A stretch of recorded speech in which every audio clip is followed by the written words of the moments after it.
جدیدی از علی آردین با هنرمندی جواد قلعه‌باد.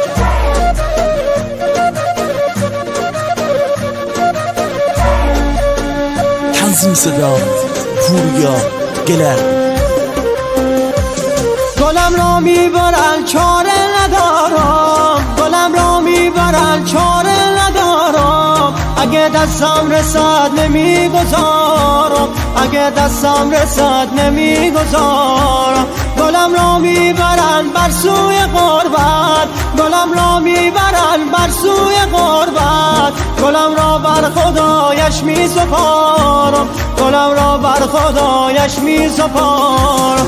عزیزم عزیزم کی میایی کی میایی، عزیزم کی میایی کی میایی، بده دستمال دستت یادگاری، بده دستمال دستت یادگاری.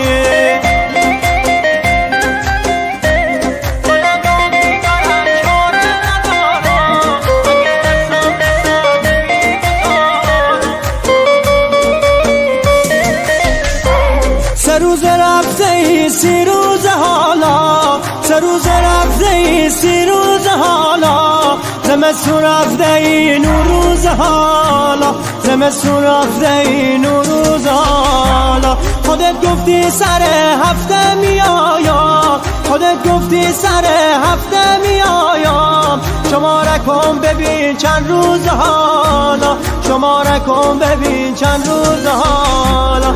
عزیزم عزیزم کی میایی کی میایی، عزیزم کی میایی کی میایی، بده دستمال دستت یادگاری، بده دستمال دستت یادگاری.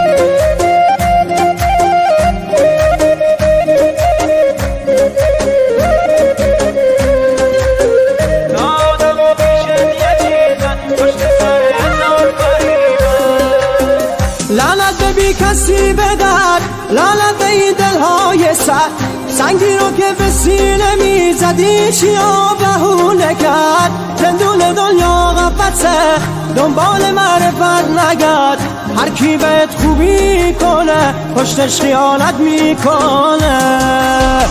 آدما سردن دروغن اون که میگفتن نبودن، آدما سردن